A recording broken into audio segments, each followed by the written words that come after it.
Now, there's the big four nervous conditions of you've got sleep, stress, anxiety, and depression.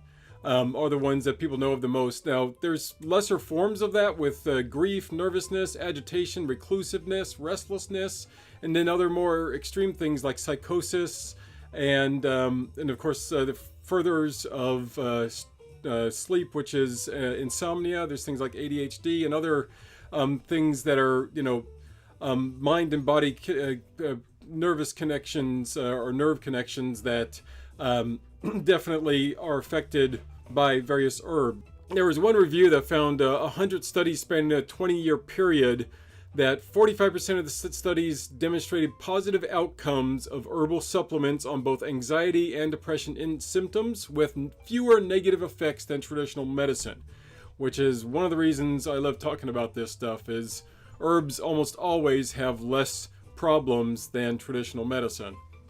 Go herbs, baby. So I want to get straight into this list here, and what we are gonna do, I'm gonna see if I can find my thing here real quick.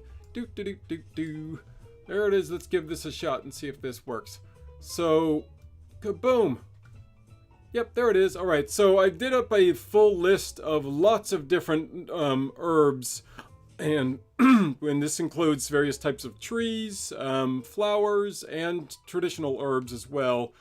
But if you want, you can just write these down if you need to, or just consider any of them. I'm only going to talk about a few specifically today, and not in very big depth. I just wanted to give you a nice overview, a lot of the other herbs that are out there that can be used for these conditions. Because, like I said, I've already covered a lot of the mainstream ones in the my video on the best herbs for anxiety and the video for the best herbs for sleep. So go to those if you want to know some of the other mainstream herbs. I'm suddenly realizing that my little icon in the bottom right is like covering up my face, so I'm just like, oh, I can't see me. Any chance I can move over and then to this side, and then you'll see me a little bit better. But anyways, let's get started right at the top of the list with Albizia or mimosa. Now, this is commonly found in the southeast U.S., but it's actually native to China, and it's also known as the silk plant, the tree of happiness, or happiness bark. And it's often used for agitation, depression, epilepsy, insomnia, fatigue, and various blood diseases as well. Next up on my list is Bacopa monieri, which is an adaptogen and a nootropic herb. And the studies show that it can protect not only your nervous system from oxidative stress, and it protects the nervous system from oxidative stress mitigation. And this basically just means that it's a good neurodegenerative disease protector, and it's good for more of the things along our line, which is ADHD, stress, and anxiety.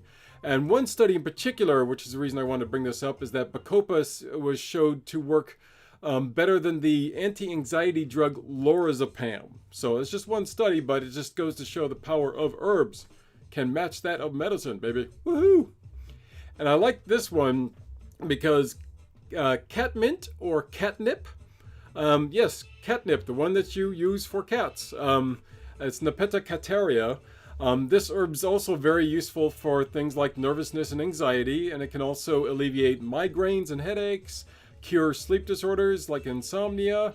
Now, traditionally, catnip over the years was actually consumed as a tea across Europe and used for calming the mind and the body. And it was often combined with peppermint and lemon balm. Nowadays, humans don't tend to use it as much. They tend to think of it as just for the cats, but no, you can actually use catnip yourself. So, if you have some catnip, I wouldn't use the dry version you tend to give to cats. I actually grow some myself. You might want to find one that's better of actually putting into a tea than the ones they dry typically for cats, because it tends to overcook it and you don't get as many benefits out of it, I don't think. So. But yeah, also with catnip, cats have varying effects to catnip, and humans can have that same problem. So it can be an adjutant for some people compared to a calming effect for some people. So just keep that in mind. The next one is a big one, which is skullcap. And this one, the Native Americans had used it for like 200-300+ years. And it's been used to improve sleep, managing other nervous system disorders, and in fact one study showed how it was good for epilepsy. Now skullcap, for many people's money, is one of the most underused central nervous system remedies. And but according to a lot of herbalists, it's actually one of the most effective, gentle and powerful nervines available in herb form. So skullcap, put this one up on your lists. Everyone can respond to stress differently, but skullcap apparently works really well for people who get agitated, reclusive, and feel overexposed when under stress. And skullcap tea is really good stuff that can be consumed daily and combines well with things like chamomile. Another one I've talked about on the channel before is California poppy. And I always like talking about this one because in its traditional flower form, it doesn't have those crazy side effects that you have when it's in its opiate form, which is always wonderful. Like I've talked about poppy seed tea, this is completely different. It doesn't have those kind of side effects. And Native American tribes have used it for centuries as well. And in fact, some different cultures have put it under children's beds to help them sleep. And that's one of the traditional uses of it, is for sleep and insomnia. But it also can be used for anxiety, exhaustion, tension, and depression. And it combines well with a variety of other herbs. And many herbalists say it actually works best for sleep when it's combined with things like lemon balm and chamomile. Chamomile, you of course will always hear this a lot. Like I said, it's on my herbs list for sleep and anxiety, and you can learn more about chamomile on those. Now, ginseng and Siberian ginseng. I wanted to talk about both of these because they're slightly different in their effects. They actually are different things. Eleutherococcus or Siberian ginseng. Yeah, medical names. This one in particular helps with mental and physical performance, general feelings of well-being and stress, and it's often used for things like fatigue, ADHD, and bipolar disorder. And so far the research suggests that this one actually is really good for when taken with other herbs like rhodiola and schisandra as well.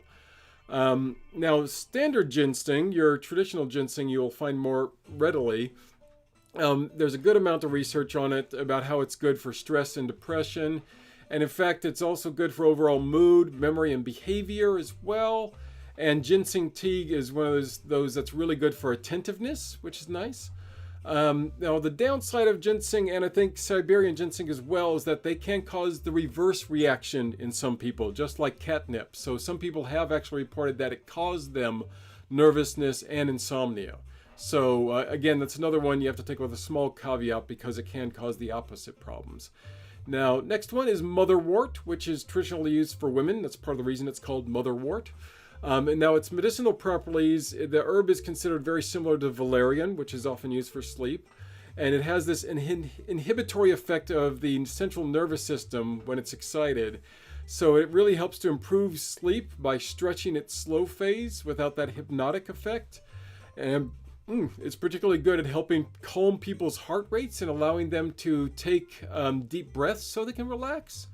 Now, and it can also be used to treat stress, chronic disorders of the nervous system, hysteria, and as well as insomnia. Yeah, I already mentioned that. No worries. Haha.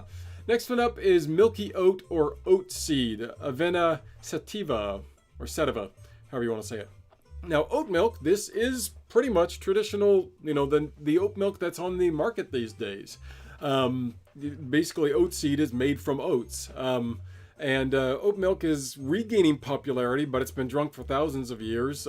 There's even myths about how it was drunk by the Greek goddesses, and there's other myths about how Mother Gaia was raised herself on oat seed.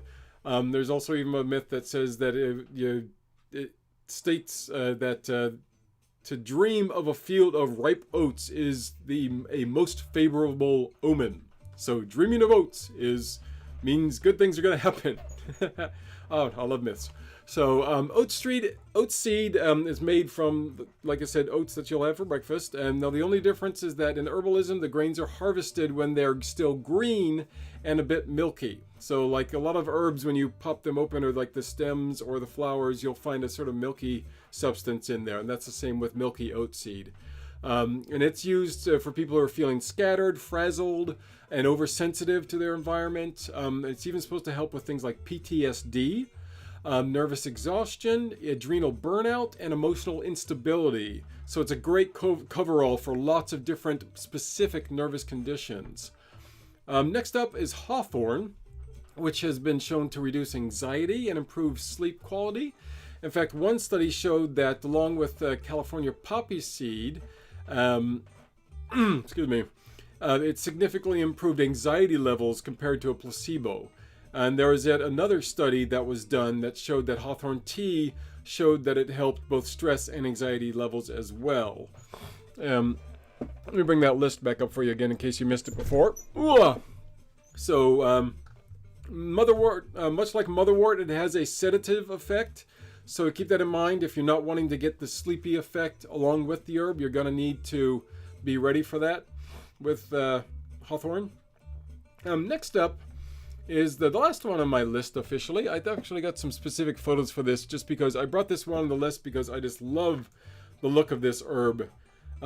This is the ghost pipe or Indian pipe. It goes by several other names as well, but I loved the photos for this one just because it's such an interesting looking plant.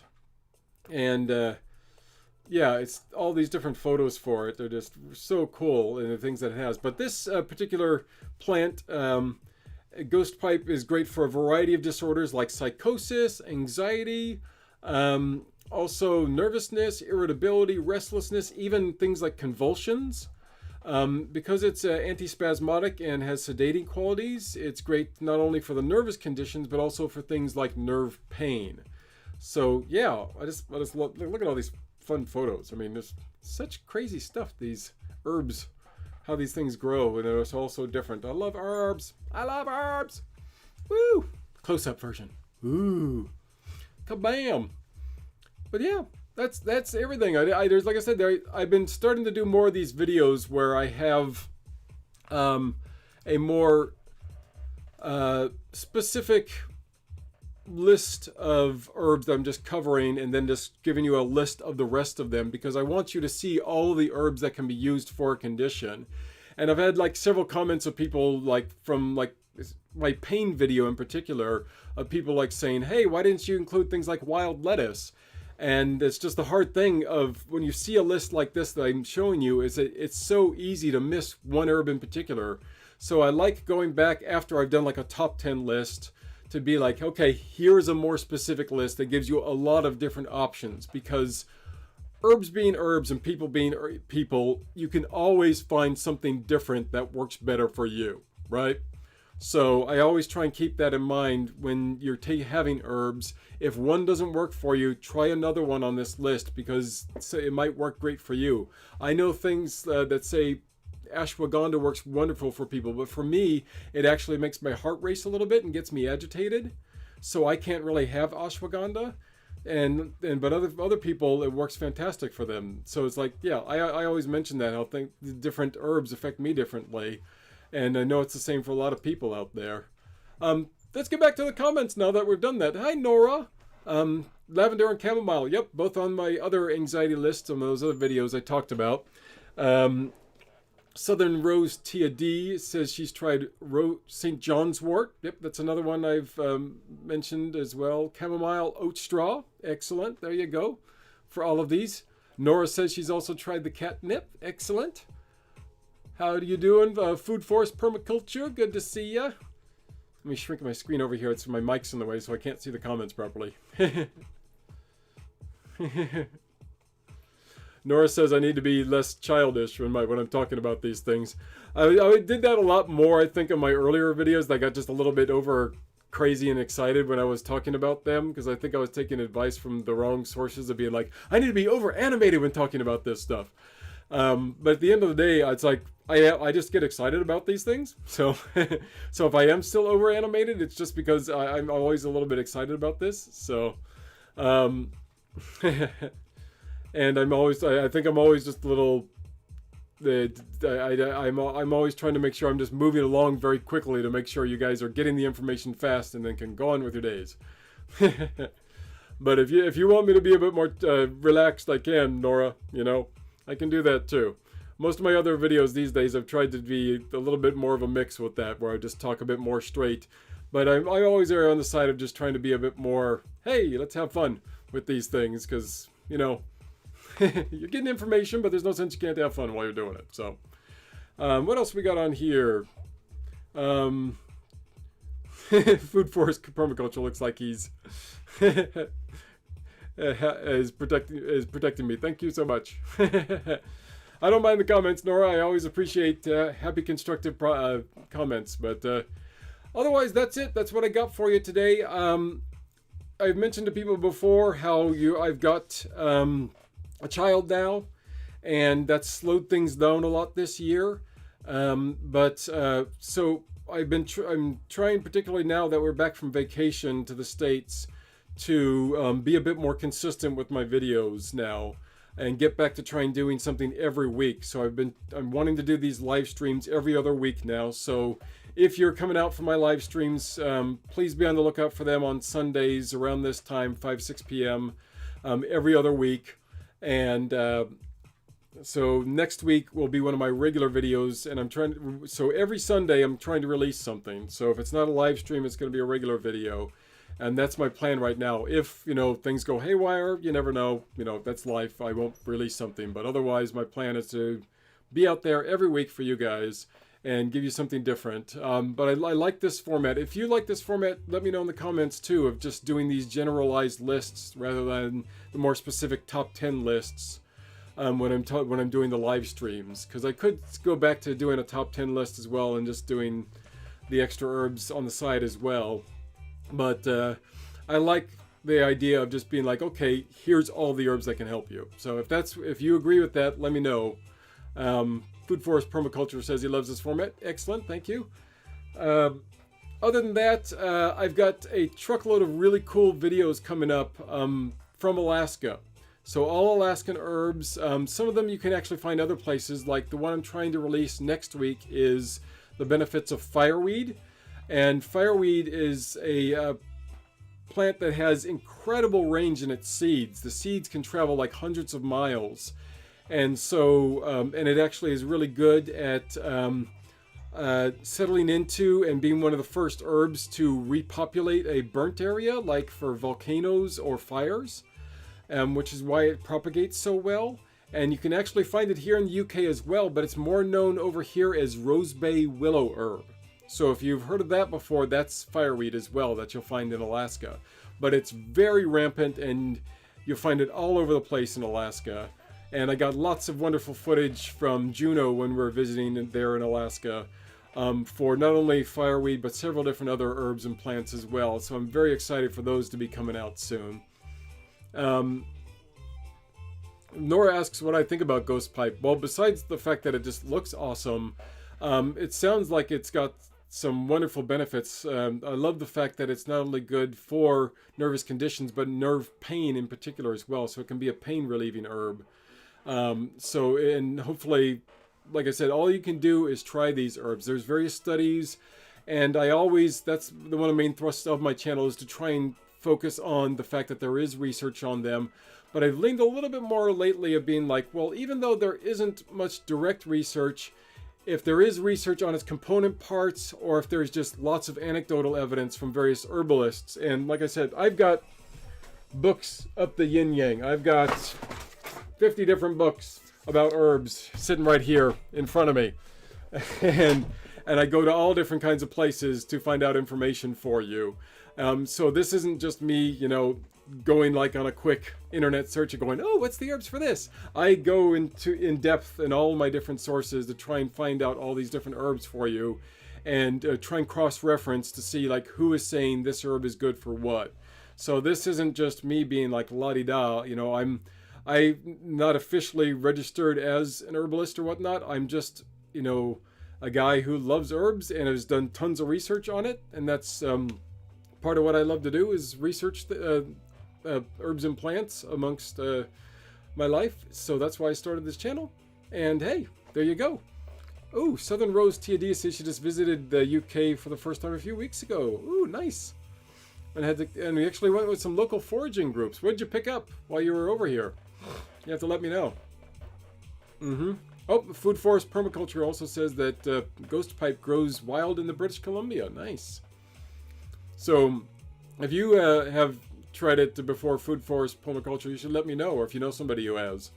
Because, yeah, I'd like to hear the results of some people who've had it. I actually haven't had it myself yet, so. And Nora says she's got dozens of books as well, and none of them have Indian ghost pipes in them. Oh, so I've told you a new one. There you go. All right.